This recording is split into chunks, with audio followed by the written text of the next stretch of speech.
Berikut videonya, Seminar. Selamat menyaksikan. Definisi uji t-test adalah salah satu statistik yang digunakan untuk menguji kebenaran atau kepalsuan hipotesis yang menyatakan bahwa di antara dua buah mean sampel yang diambil secara random atau acak dari populasi yang sama tidak terdapat perbedaan signifikan. Tujuannya untuk menentukan apakah dua sampel berasal dari dua populasi yang mendasari yang sama di mana nilai tengahnya sama. Adapun syarat penggunaan uji t-test. Yang pertama, kedua sampel tidak saling berpasangan. Yang kedua, jumlah data untuk masing-masing sampel kurang dari 30 buah. Yang ketiga, data yang dipakai dalam uji ini berupa data kuantitatif atau angka asli yang berskala interval atau rasio.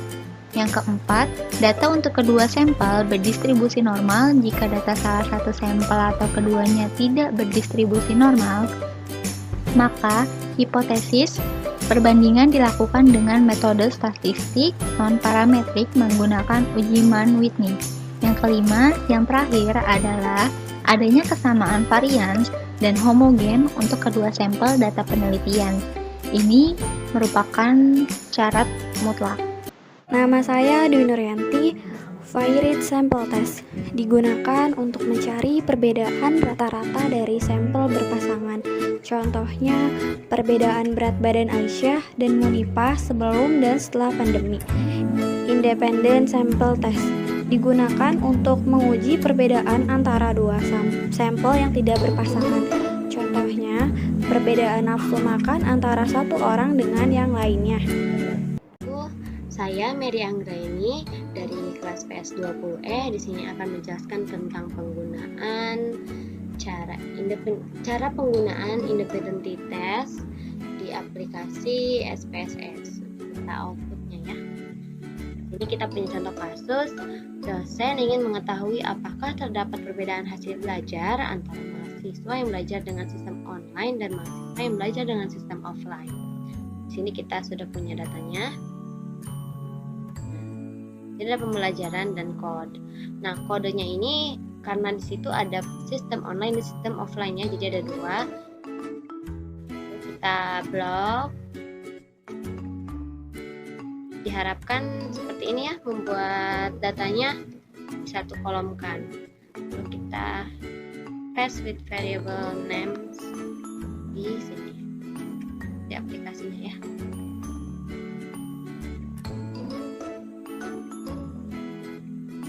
Nanti bentuknya seperti ini ya. Nah, yang pertama kita cek dulu test of normality-nya. Kita klik analyze, ke descriptive statistik, lalu kita ke explore. Nah, untuk pembelajaran sebenarnya ini kita masukkan semua sih. Kita Ctrl A, lalu kita masukkan ke dependency semuanya. Kita klik plots, lalu kita klik normality plots with test.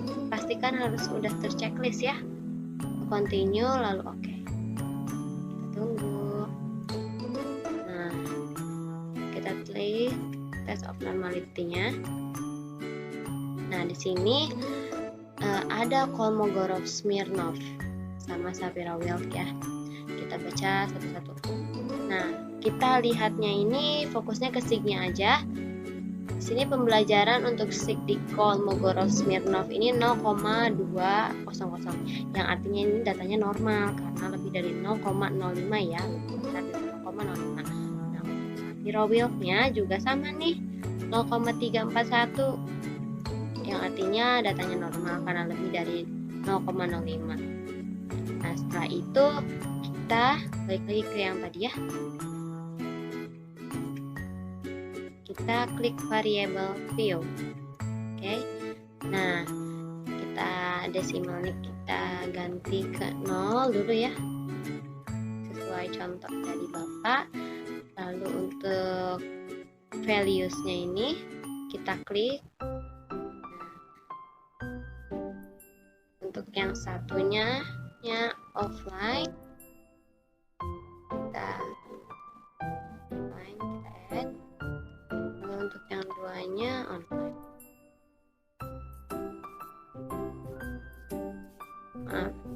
Nah, untuk duanya online.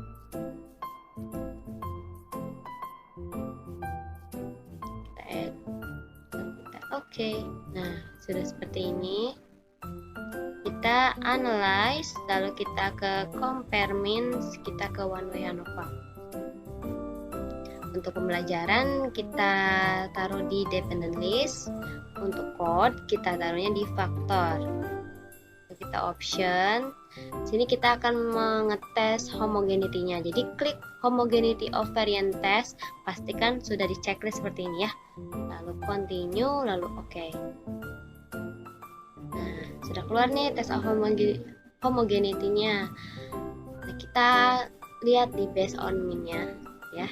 Di sini level statistiknya ini 0,07, untuk DF1-nya ini 1, untuk DF2-nya itu 34.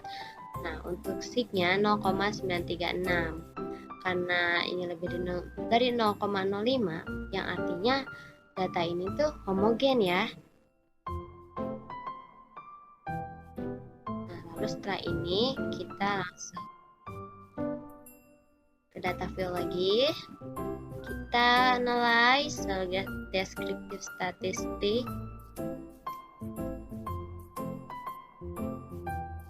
Nah, setelah itu kita balik lagi ke data view, kita klik analyze, lalu kita ke compare means, langsung ke independent sample t-test. Nah, untuk pembelajaran kita taruh di test variables, untuk code kita taruh di grouping variable, lalu kita define groups dulu ya. Nah, seperti ini.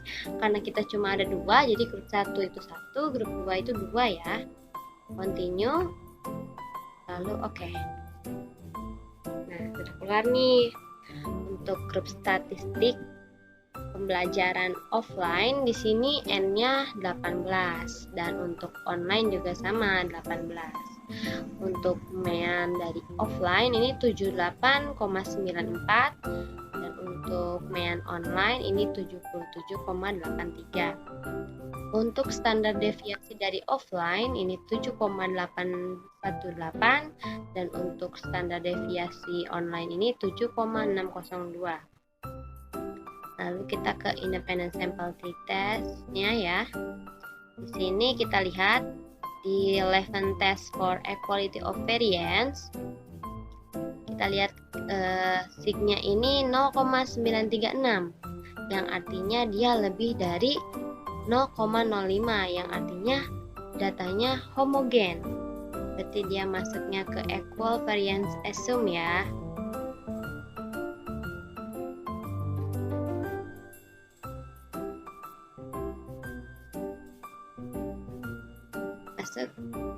Jadi dia masuk ke equal variance assume ya. Lalu kita lihat di sign-to-tail-nya untuk equal variance assume ini 0,668, yang artinya ini juga lebih dari 0,05, yang artinya H0 diterima, yang artinya tidak ada perbedaan hasil belajar antara mahasiswa yang belajar dengan sistem daring dan mahasiswa yang belajar dengan sistem offline. Nah, selanjutnya paired t-test. Untuk contoh kasusnya, yaitu dosen psikologi umum ingin mengetahui apakah ada perbedaan nilai mahasiswa setelah diberikan metode diskusi. Jadi dosen tersebut melakukan tes kepada mahasiswa sebelum menggunakan metode diskusi dan melakukan tes kembali kepada mahasiswa setelah penggunaan metode diskusi dan membandingkan apakah terdapat perbedaan rata-rata atau tidak. Nah, di sini sudah ada datanya ya. Kita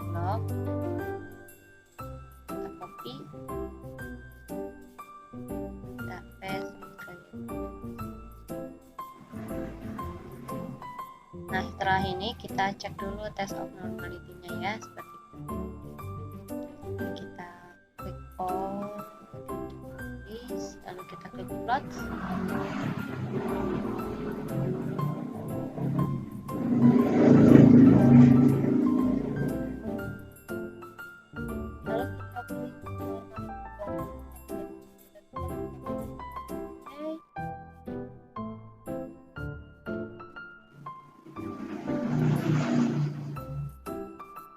sudah ada test of normality-nya ya. Kita lihat Kolmogorov-Smirnov ini. Ini untuk sig dari nilai sebelum di Kolmogorov-Smirnov ini 0,2. Dan nilai pasca juga untuk signya ini 0,2, sama ya. Yang artinya ini lebih dari 0,05, yang artinya datanya normal.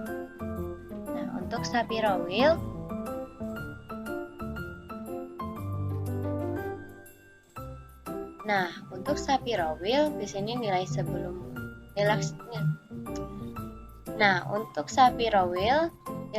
sebelumnya ini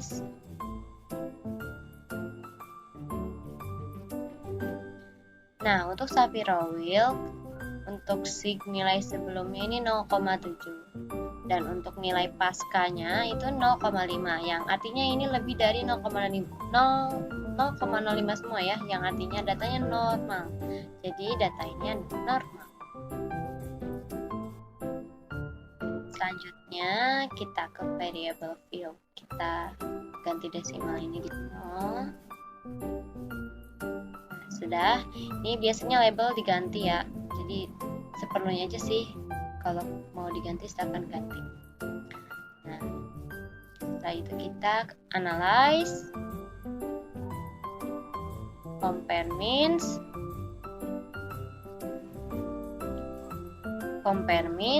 lalu kita ke paired sample t-test. Nah, ini sebelumnya ini kosong ya.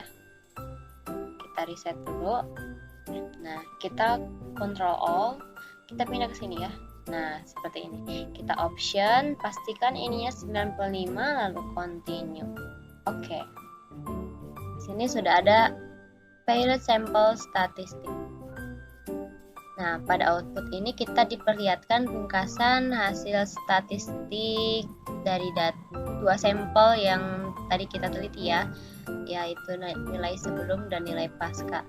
Untuk nilai sebelum diperoleh rata-rata hasilnya itu 69,67. Sedangkan nilai rata-rata untuk nilai paskanya itu 70,06. Nah, jumlah responden untuk keduanya sama ya. Untuk N-nya ini 14.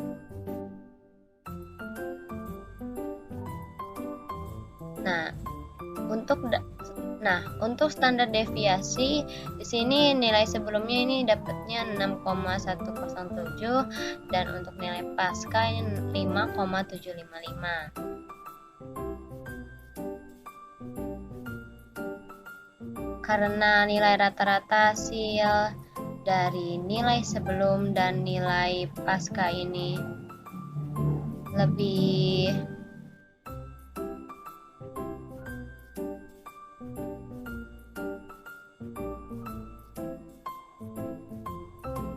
karena nilai rata-rata dari hasil nilai sebelum dan nilai paskanya ini enggak terlalu jauh ya.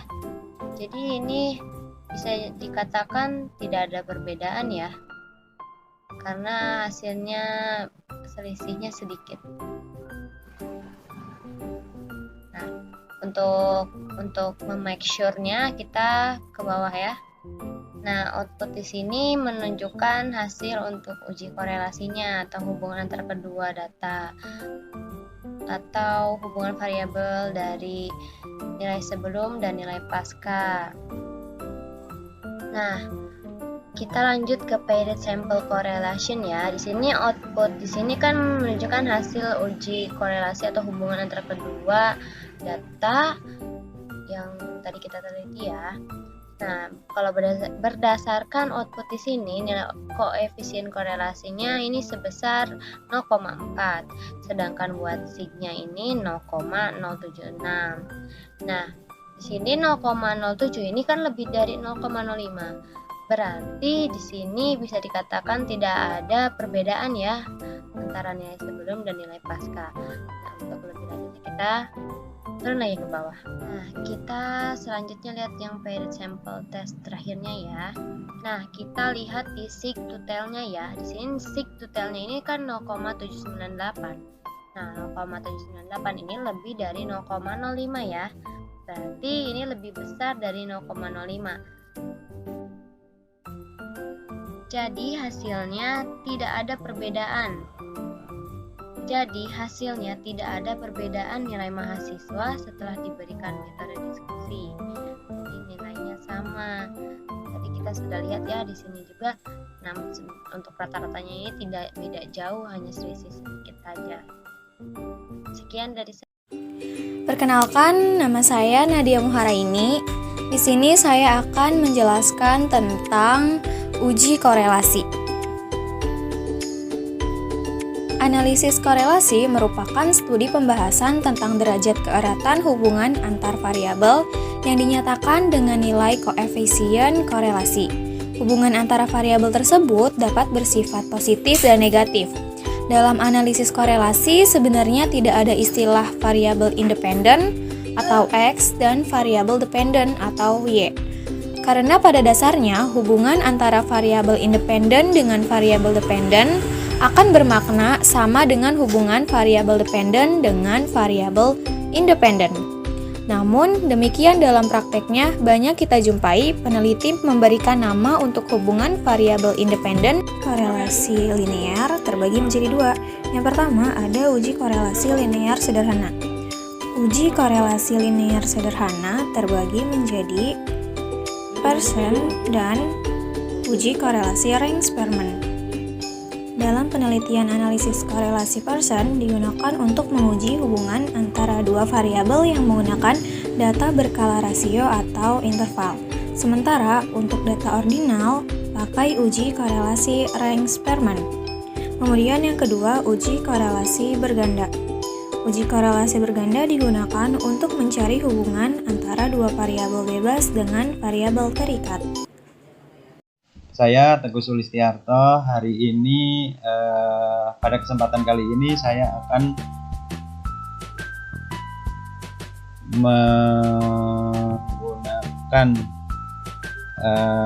mengerjakan korelasi sederhana menggunakan aplikasi SPSS. Untuk langkah pertama yaitu buka aplikasi SPSS-nya. Kita ambil data yang sudah ada, kita copy saja.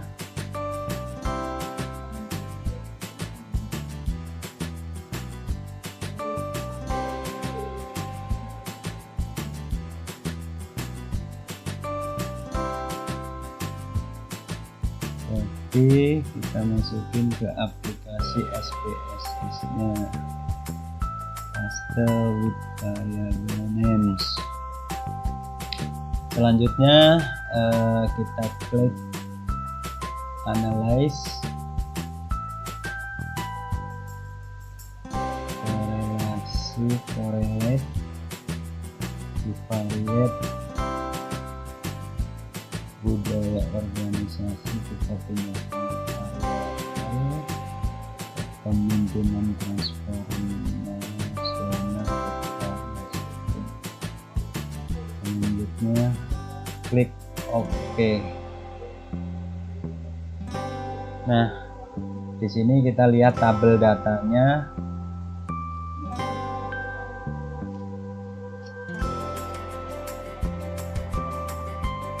Dari tabel output di atas diketahui nilai sign atau nilai signifikansi antara budaya organisasi dengan kepemimpinan transformasional adalah sebesar 0,499 dan 0,499 ini lebih besar daripada 0,05 yang berarti tidak terdapat korelasi yang signifikan antara variabel budaya organisasi dengan kepemimpinan transformasional. Baik, di sini saya akan menjelaskan mengenai uji korelasi berganda. Uji korelasi berganda di sini memiliki variabel lebih dari satu. Nah, bisa kita lihat di sini saya sudah memiliki beberapa datanya yang akan di-copy ke SPSS. Ini sudah saya copy dan akan saya paste di SPSS. Kita buka SPSS, lalu kita paste, pilih yang paste with variable names. Nah, di sini sudah terlihat datanya. Lalu kita klik analyze, pilih regression. Di sini pilih linear. Nah, sudah terlihat seperti ini. Kinerjanya kita simpan di dependent, kepuasannya simpan di independent, dan kepemimpinannya juga simpan di independent. Nah, jika sudah seperti ini, kita klik statistik. Lalu kita checklist yang R-square change, yang lainnya tidak usah. Lalu kita pilih continue, dan oke. Oke, sudah keluar seperti ini. Di sini kita bisa lihat bahwa korelasinya adalah 0,469, R-square-nya adalah 0,220. Nah, R-square ini hasil dari akar korelasi ini, atau bisa juga dikalikan 0,469 dikali 0,469 yang hasilnya adalah 0,220 ini. Nah, di sini bisa kita lihat bahwa sigf change-nya adalah 0,00 yang artinya adalah sangat signifikan karena di bawah 0,5. Lalu di sini bisa kita lihat bahwa pengaruh kontribusi kepuasan dan kepemimpinan terhadap kinerjanya adalah 22%. 22% ini adalah hasil dari R-square ini dikali 100%. Jadi 0,220 dikali 100, yaitu yang hasilnya adalah 22%. Dan sisanya 78% itu dari variabel lain. Nah, kesimpulannya adalah sigf-nya ini sangat signifikan karena di bawah 0,5. Pengaruh kontribusinya adalah 22% dan 78% lainnya dari variabel lain. Lalu korelasinya 0,469 dan R-square-nya adalah 0,220. Sekian yang bisa saya jelaskan. Terima kasih. Regresi ini adalah salah satu metode untuk menentukan hubungan sebab akibat antara variabel dengan variabel lainnya. Dalam analisis regresi sederhana, hubungan antara variabel bersifat linier, di mana perubahan pada variabel X akan diikuti oleh perubahan pada variabel secara tetap. Nah, si tujuan uji regresi ini yang pertama untuk mengetahui apakah variabel bebas atau X berpengaruh terhadap variabel terikat atau Y. Yang kedua, menentukan sebab akibat antara variabel bebas atau X dengan variabel terikat atau Y. Nah, si uji regresi ini tuh dibagi menjadi dua jenis. Yang pertama itu ada uji regresi sederhana dan uji regresi berganda. Nah, kalau uji regresi sederhana ini digunakan ketika variabel X-nya hanya ada satu. Nah, kalau si uji regresi berganda itu digunakan ketika variabel X-nya ada dua atau lebih. Ada syarat-syarat untuk menggunakan uji regresi sederhana. Yang pertama, jumlah sampelnya harus sama, jumlah variabel bebas atau X adalah 1, terus terdapat hubungan yang linier, dapat data berdistribusi normal, nilai residual harus berdistribusi normal, lalu yang terakhir tidak terjadi gejala heterosedasitas. Kenalkan, nama saya Siti Andriani dari kelas PS20E. Di sini saya akan menjelaskan jenis-jenis uji regresi. Yang pertama ada uji regresi linear, di mana uji regresi linear ini digunakan ketika variabel bebasnya hanya satu. Dan yang kedua uji regresi berganda, di mana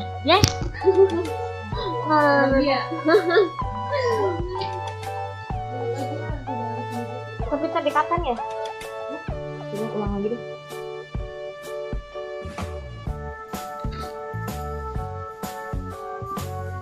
Assalamualaikum warahmatullahi wabarakatuh.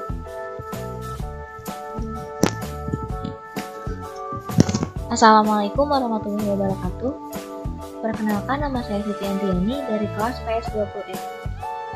Di sini saya akan menjelaskan jenis-jenis uji regresi. Yang pertama ada uji regresi linear yang digunakan ketika variabel bebasnya hanya satu. Dan yang kedua ada uji regresi berganda di mana variabel datanya lebih dari satu. Di sini saya akan menjelaskan contoh apakah kepemimpinan akan berpengaruh terhadap kinerja seseorang. Kepemimpinan dilambangkan sebagai X dan kinerja sebagai Y.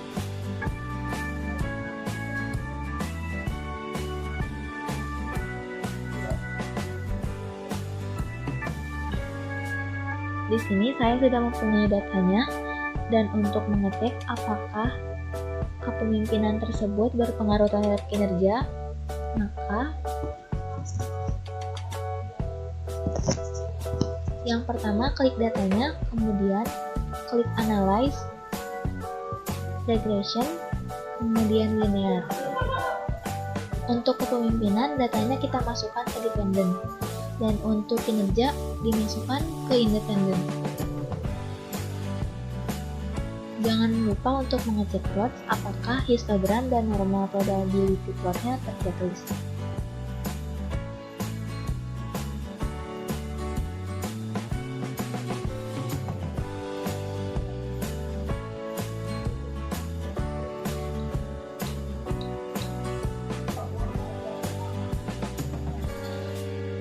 Tabel koefisien digunakan untuk menentukan regresi.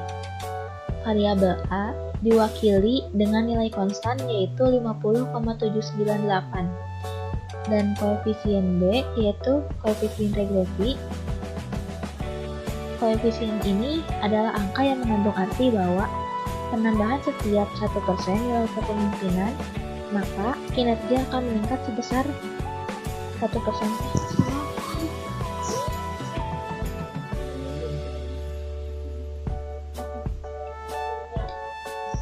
Lebih jauh lagi. Lanjut aja ya.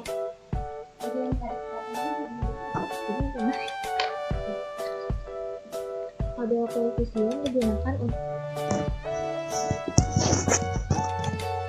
koefisien digunakan untuk menentukan regresi. Variabel A diwakili oleh nilai konstan yaitu 50,798 dan B koefisien regresi yaitu 0,145. Angka B mengandung arti bahwa penambahan setiap 1% nilai kepemimpinan, maka kinerja akan meningkat sebanyak nilai tersebut. Sehingga persamaan regresi adalah Y tambah Y sama dengan A tambah BX, di mana A sama dengan 50,798 dan B sama dengan 0,145. Yang kedua, uji hipotesis. Untuk melakukan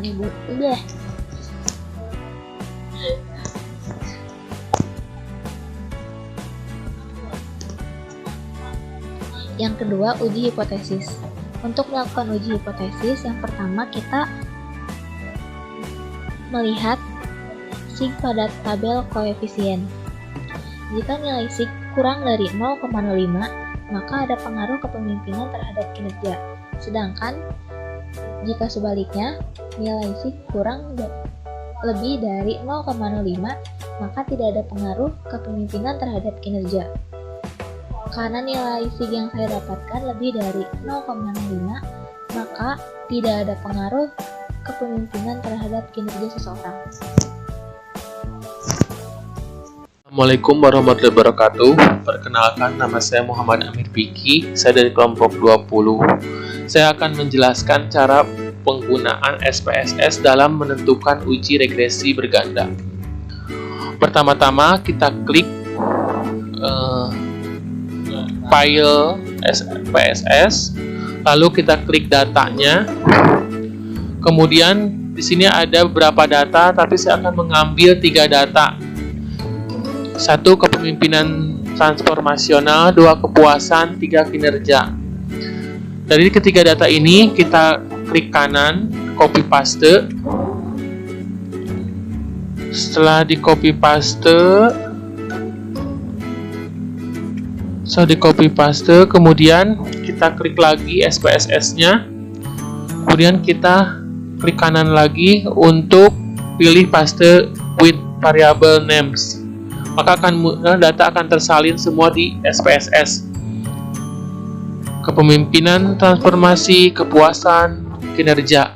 Setelah itu kita pilih analis, kemudian kita pilih regression, kemudian setelah pilih regression kita pilih linear. Maka di sini akan muncul kepemimpinan data yang tadi, kepemimpinan transformasi, kepuasan, kinerja. Dan di sampingnya akan ada dependent dan independent. Nah, mana yang masuk ke independent dan mana yang akan masuk ke dependent? Kinerja masuk ke dependent. Kita klik kinerja. Kita klik kinerja, masukkan ke independent. Kemudian kepemimpinan dan kepuasan kita masuk ke independent. Klik kepemimpinan, kemudian klik kepuasan, masukkan ke independent. Ketika ketiga-tiganya sudah dimasukkan sesuai dengan tempatnya, kemudian kita klik OK. Maka di sini akan muncul regression. Di sini ada tabel model summary. Model regresi atau prediksi yang melibatkan lebih dari satu variabel bebas atau prediktor. R menunjukkan koefisien korelasi. Hipotesis ditolak. Nilai R di sini adalah 0,449, artinya korelasi kurang signifikan. Kemudian di sini tabel ANOVA. Tabel ANOVA ini memberikan informasi tentang pengaruh variabel kepuasan dan kepemimpinan terhadap kinerja. Di sini SIG 0,00. SIG 0,00 itu kurang dari SIG 0,05. Artinya kepuasan dan kepemimpinan berpengaruh terhadap kinerja signifikan. Baik, nama saya Yudi Pratama. Saya akan menjelaskan tentang definisi dan tujuan one-way ANOVA. One-way ANOVA adalah jenis uji statistik parametrik yang bertujuan untuk mengetahui apakah terdapat perbedaan rata-rata antara lebih dari dua grup sampel. ANOVA digunakan untuk menguji hipotesis komparatif rata-rata K-sampel bila pada setiap sampel hanya terdiri atas satu kategori. Saya Ahmad Faisal. Di sini saya akan menginformasikan tentang cara penggunaan SPSS. Cara penggunaan ANOVA one way di SPSS. Seperti yang telah dijelaskan sebelumnya, ANOVA ini digunakan untuk menguji perbedaan rata-rata. Karena tidak bisa digunakan uji T karena jumlah sampel yang terlalu banyak, maka digunakanlah ANOVA. ANOVA atau analisis varians ini terbagi dua, yaitu pertama ada ANOVA one way atau biasa disebut dengan ANOVA satu arah, digunakan untuk menguji hipotesis komparatif rata-rata n sampel bila setiap sampelnya hanya terdiri atas satu kategori. Contohnya, ya, di sini bisa terlihat bahwa varietasnya ada 4, tapi hanya terdiri dari satu kategori saja, tidak dibagi-bagi. Sehingga ini untuk menguji perbedaan rata-rata pada 4 sampel saja, yang tidak ada kategorinya sama sekali, atau kategorinya hanya satu. Kemudian ada ANOVA two-way atau ANOVA dua arah, untuk menguji hipotesis komparatif rata-rata n sampel bila peneliti melakukan kategorisasi atau sampelnya terdiri atas banyak kategori. Contohnya nih. Nah, jadi ini varietasnya ada A, B, C, dan D, tapi tidak hanya satu kategori, yaitu ada kategori subur dan kurang subur. Jadi bisa dibilang ini untuk menguji perbedaan rata-rata 4 sampel yang subur dan kurang subur, seperti itu.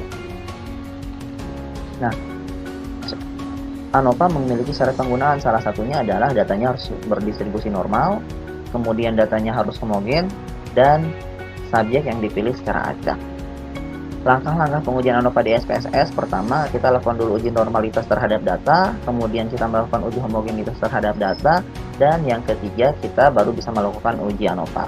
Baik, untuk selanjutnya kita akan langsung mempraktikkan penggunaan uji ANOVA di SPSS. Kita akan mencoba mempraktikkan bagaimana cara menggunakan SPSS untuk uji ANOVA ya. Jadi sebelum melakukan uji ANOVA, langkah pertama kita harus memastikan datanya homogen dan normal. Saya sudah ada datanya, ini adalah data penjualan handphone dari 5 merek handphone yang kita rekap selama 10 pekan terakhir ini. Kita ingin mengetahui rata-rata dari data ini apakah memiliki rata-rata yang sama atau berbeda, seperti itu. Jadi pertama-tama datanya kita copy. Nah, kemudian kita pindahkan ke SPSS.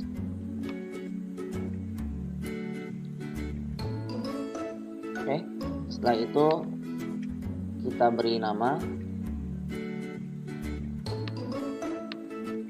Kita klik variable view. Di sini ini.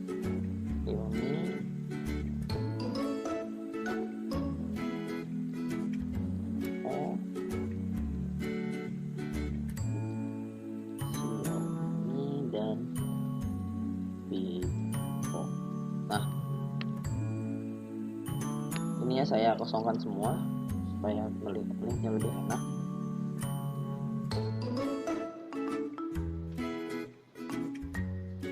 Oke, setelah itu kita akan langsung melakukan uji normalitas. Klik analyze, descriptive statistik, kemudian ada explore. Nah, kemudian kita blok, kita pindahkan secara langsung. Klik normality with class, continue, kemudian oke.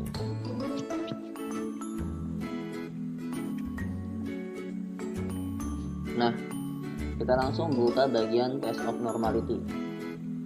Di test of normality ini kita lihat sigennya semuanya itu lebih dari 0,05 ya. Ini 0,0, 0,6, 0,3, 0,9 dan 0,950. Ini sigennya semuanya lebih dari 0,05. Artinya data ini berdistribusi normal. Melakukan uji normalitas, kita selanjutnya akan melakukan uji homogenitas ya. Jadi data-data ini semuanya kita satukan dalam satu baris. Contohnya seperti ini. Nah, kita satukan gitu kan. Nah, kita satukan dalam satu baris. Kemudian ini kita beri kode satu untuk real-me gitu kan. Ya. Satu untuk real-me. Kemudian duanya untuk Oppo seperti ini ya. Jadi datanya setelah berbentuk seperti ini nih, nanti baru kita kopas. Data-data tersebut sudah saya siapkan dan saya buat ke dalam bentuk yang sama. Kita kopas ya dari sini. Kita copy, kemudian kita paste di SPSS. Kita gunakan file yang baru supaya tidak bingung. Paste. Nah, ini untuk variable name, ini X, ini Y. Ini saya gunakan kosong, ini juga saya gunakan kosong. Kemudian ini labelnya adalah merek. Kemudian ini adalah data penjualan ya. Kemudian untuk di valus. Nah, valus ini kita akan buat definisi.